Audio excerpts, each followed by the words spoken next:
Welcome back to my channel. This is Rhythm and आज की video में हम क्लास 10th फेडरलिज्म चैप्टर के इम्पॉर्टेंट क्वेश्चन कवर करने वाले हैं।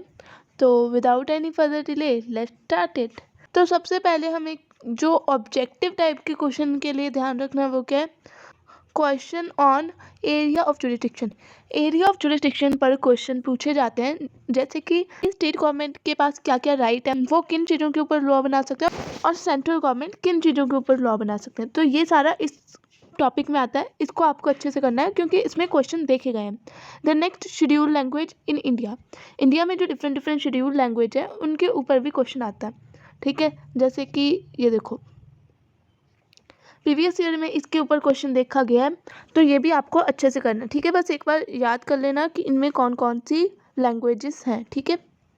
The next example of holding together and coming together. Holding together और coming together की एग्जाम्पल, ठीक है, डायरेक्टली पूछ ली जाती है, तो इसको भी आपको याद रखना।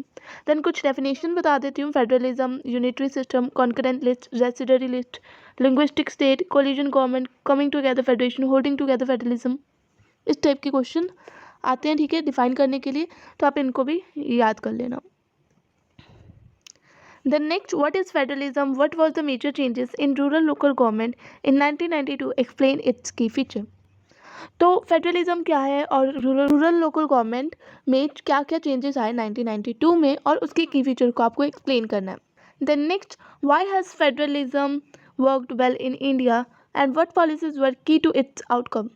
मतलब फेडरलिज्म इंडिया में कैसे अच्छे से काम की और उसके आउटकम्स हमें लिखने हैं, ठीक है। नेक्स्ट क्या है हमारे पास, what changes have been made in relationship between the central government and state government to make federalism stronger, ठीक है। तो क्या चेंजेस बनाए गए सेंट्रल और स्टेट गवर्नमेंट के लिए फेडरलिज्म को और स्ट्रॉन्ग करने के लिए। इस क्वेश्चन में आपको इसके रिलेटेड आंसर अपना लिखना है। Then what are the dual objective of federalism. Federalism के ड्यूअल ऑब्जेक्टिव इसमें आपको लिखने हैं और उसे एक्सप्लेन करना है।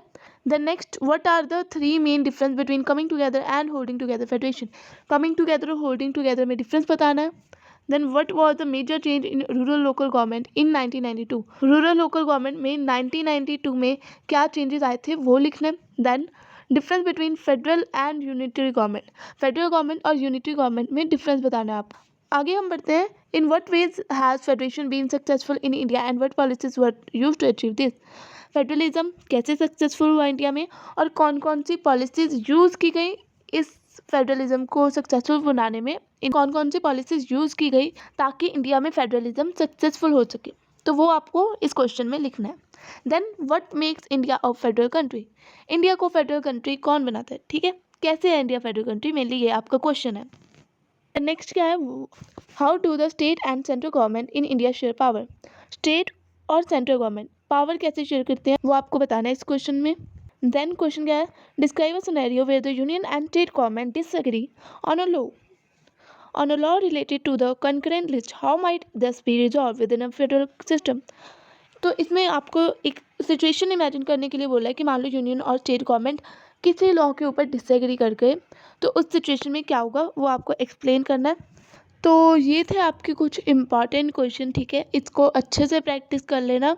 और अगर वीडियो अच्छी लगी तो लाइक कर देना और अपने फ्रेंड्स के साथ शेयर कर देना, और इसी टाइप की और वीडियो देखने के लिए चैनल को सब्सक्राइब कर लेना। टिल देन बाय बाय, मिलते हैं किसी और वीडियो में।